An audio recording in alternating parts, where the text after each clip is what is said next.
माझ्या भी पार्टीत हक भरस्तो पर प्रसाद मिळाला. मुकाट्यानं वावरात न जाता गुमान गावाकडून माघारी बैलन नांगरीस काठ फिरवावी लागली. या नानीना काय भूत पाडली हाय ती काय? अगदी नांगऱ्यावरती दगडाचं नुसता पाऊस पाडला. हे ऐकल्यावर मगराच्या डोक्यात वीज चमकली. म्हणजे खिंडीच्या भूतानी आपला जमिनीत कब्जा होऊ नये म्हणून चांगलीच तयारी केल्याची दिसतीया. आपण जख मारुली व गुरुवाच्या मुंड्याला दुजोरा दिला नाही. गुरुवाचं ऐकलं असतं तर निदान वावराचे पैसे व्याजासकट परत मिळालं असतं. आता बसा बोबलत म्हणत्यातना व्याजाला सोकला न मुळाला मुकला. नानीना पैसा दिलंतर बरं, नाहीतर घ्या आता मिरच्या खाड्यावर. अशा विचारांनी मगर स्वतःला खाऊन घेऊ लागला. त्याला बाज्याने सांगितलेल्या कामाची आठवण झाली.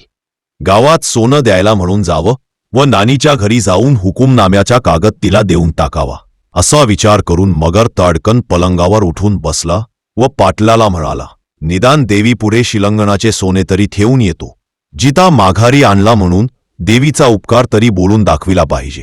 पाटील म्हणाला, ठीक आहे, मी गावात जातो, तुम्ही या मागणं. पाटील मग मगराच्या पलंगावरनं उठला व घराबाहेर पडून त्याने सरळ ओढा ओलांडून त्याने आपल्या वस्तीचा रस्ता धरला. इकडे मगराने पलंगावरून उतरून न्हाणीत जाऊन तोंड धुतले. अंगात नवी पैरण घातली. डोक्याला रुमाल गुंडाळून हातात काठी घेऊन घराबाहेर पडण्याचा ती घराबाहेर आला. पण आपण हुकुमनाम्याचा कागद घ्यायला विसरलो याची आठवण आल्याने तो तसाच माघारी फिरून घरात गेला व फडताळातल्या पोतीच्या पडक्यात कागदाच्या बांधलेला गठ्ठा त्याने सोडला व त्यातील बांधून ठेवलेला हुकुमनाम्याचा कागद पैरणीच्या खिशात घातला. त्याला परत बाज्याची कुऱ्हाड नजरेपुढा दिसली आणि त्याच्या अंगाचा थरकाप झाला. कवा एकदा तो कागद नानीपुढं टाकतोय अस त्याला झाला. डोक्यातले विचार बाजूला सारून त्यानं पोती पडक्यात बांधून परत पडताळात ठेवली. तो तसाच घराबाहेर पडला आणि तडक देवीच्या देवळाजवळ आला. त्याला गावकऱ्यांनी अडवून सोनं दिल आणि त्याला खोदून खोदून विचारू लागली. पण मगर कुणाशी न बोलता सोनं वाटून तडक देवीच्या देवळात शिरला. देवीपुढे डोकं टेकून चांगलाच अर्धा तास तसाच गुडगा टेकून बसला. देवळातल्या पुजाऱ्यानं त्याला काय बी विचारला नाही. जरा वेळानं मगरानं डोकं वर करून पुजाऱ्याकडे बघितलं व तोंडातल्या तोंडात पुटपुटल्यागत म्हणाला, तुमचं न ऐकल्याचं फळ मला चांगलंच मिळाला. आता परत असला मूर्खपणा करणार नाही. हे मगराचा हळवार बोलन पुजाऱ्याला नीट ऐकू गेलाच नाही. त्यान मगराकडं बघत विचारलं, मगरदाजी तुम्ही काय म्हणताय? काहीतरी बोलल्यागत मला वाटलं म्हणून विचारतोया. त्यावर मगर आशाळून म्हणला, नाही बाई, मी काय बी बोलूच नाही. तुम्हासनी कसला तरी भास झाला असेल ते राहू द्या. सोनं घ्या, मला जरा गावात जायचं आहे तर मी आता निघतो. मगर पाठमोरा झाल्यावर पुजाऱ्यानं त्याच्या पाठमोऱ्या आकृतीकडे बघून मोठी कमाल झाली असं त्याला वाटायला लागलं. मगर सुतासारखा सरळ कसा झाला हे कोडं काय सुटत नाही.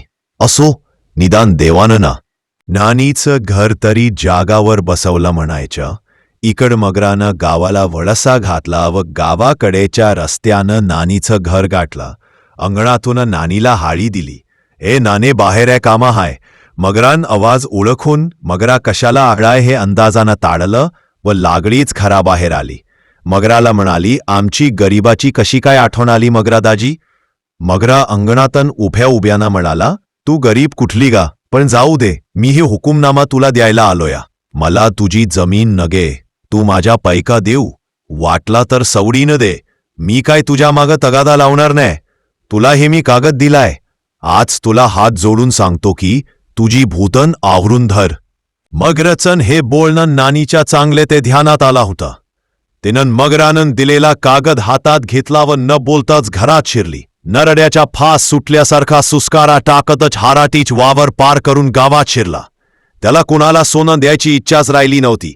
त्यानं तडक आपला घर गाठला. दार लावून घेऊन गपचिपपणानं पलंगावर अंगावल्या कपड्यासकट जाऊन उतानाता एक तंगडी दुसऱ्या गुड्यावर ठेवून आड्याला डोळण लावून आपल्या स्नानात पडला. उतरून जेव्हा आपापली वस्तीवरील त्याने अनुभव इकडे संध्याकाळी उशिरा बाज्यानं आपला एक माणूस घोड्यावरून नानीकडे पाठविला व त्यानं नानी जवळचा हुकुमनाम्याचा कागद खिंडीत आणला. बाज्यानं सगळ्या रामोशांच्या पोरांना गोळा केला आणि त्यांना तो म्हणाला, आपल्या आजूबाजूला कुठल्याही जातीचा गरीब जरा नडला तर आपल्यासारख्या झोपडीतल्या गरिबांनी त्याला मदत करायची अशी शपथ सगळ्यांनी घ्यायची.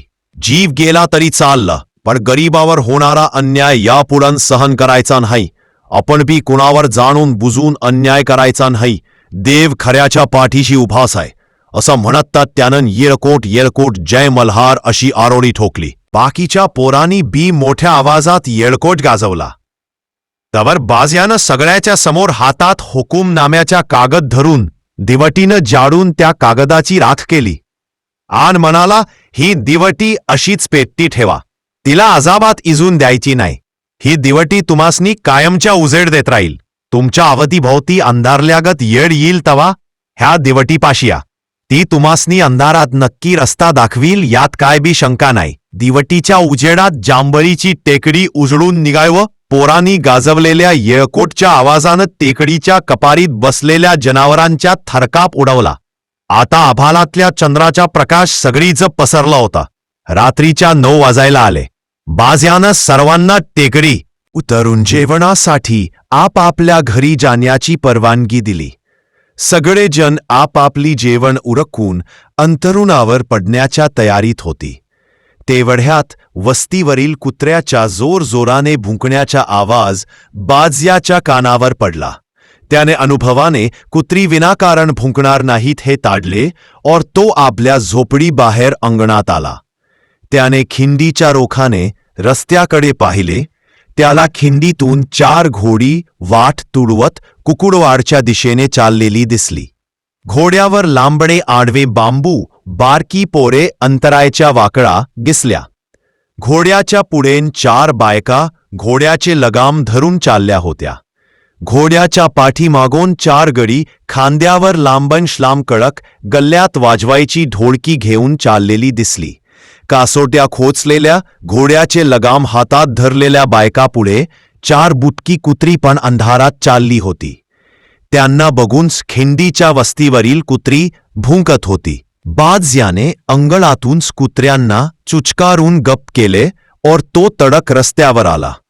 त्याच्या जवळ घोड्यामागून चालणारे गडी आल्यावर त्याने एका गड्याला जवळ हाक मारून विचारले, आर तुम्ही कोणा गडी हाय व इतक्या राता खिंडीतन वाट तुडवत निघाला, काय दरोडा घालायच्या इचारा काय? अंधारातन भूतागत चाललाय म्हणून विचारलं. हे ऐकून त्याला एक गडी म्हणाला, आम्ही दोंबारी हाय व बाळ गोपाळाचा आमचा खेळ हाय.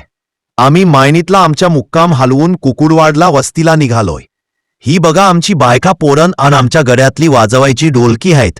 आम्ही गरीब दोंबारी तुमच्या पांढरीत जगाया आलोय. 4 देश मुक्काम करून म्हसवडला जाणार हाय.